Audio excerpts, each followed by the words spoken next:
It's been an intense week of combat in Ukraine. Russian forces have stepped up attacks and have launched waves of missile and kamikaze drone strikes across the country. There are still many Ukrainians trying to escape the war and many willing to lend a helping hand. I had the chance to speak to a retired Delta pilot who's part of an organization that's sending supplies and medicine to those in need. John, thank you so much for joining us here on NBC6 Impact. Well, thank you, Jackie. Thanks for having me on. It's my pleasure. So you're a retired captain. How did you get involved in the Ukraine Air Rescue Program? I had a business associate friend who lived in the Irpin area of Kiev. And his neighborhood was bombed horribly in the first few days of the war. He escaped with his wife, his cat, and they escorted several of their elderly neighbors into the woods. This was in February, so it was in the wintertime in the snow. And they were in the woods for 3 days. They joined up with some other refugees, ended up in Poland, and he sent me a message that a plane from Ukraine Air Rescue had delivered some supplies to them in Poland.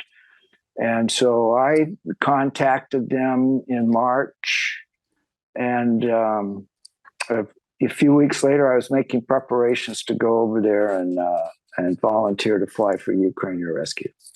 And Ukraine continues to be in the news, John. And as you mentioned, your friends, millions have fled into neighboring countries from Ukraine, including Poland. What is the situation on the ground there right now? Well, in Poland, there are currently over 2 million refugees.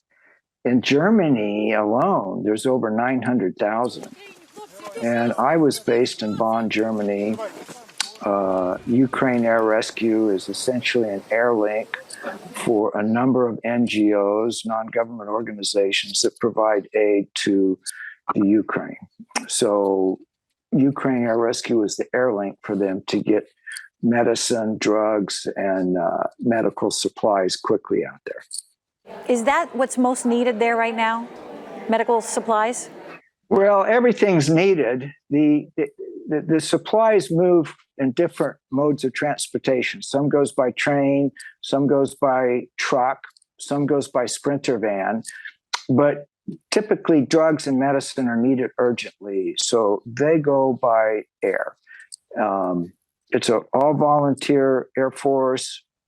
The goods move from the warehouses of the NGOs to the airport, to the plane, to the border airport, and then they're driven right straight through to either Ukrainian hospitals or sometimes right to the front by volunteer drivers. Now, as you mentioned, medical supplies is more difficult to transport, but you have some special coolers that are being used that can help facilitate that trip. Tell us about that. We use these Australian Go Sun coolers. They're solar-powered coolers.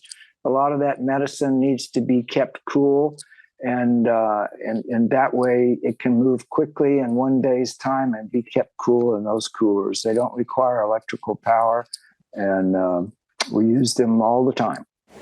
And are all the supplies donated? Because I know there are volunteers, but are the supplies donated? Everything is donated, including the supplies that go in the Ukraine Army backpacks. And we've delivered up through today 302 Army medic backpacks.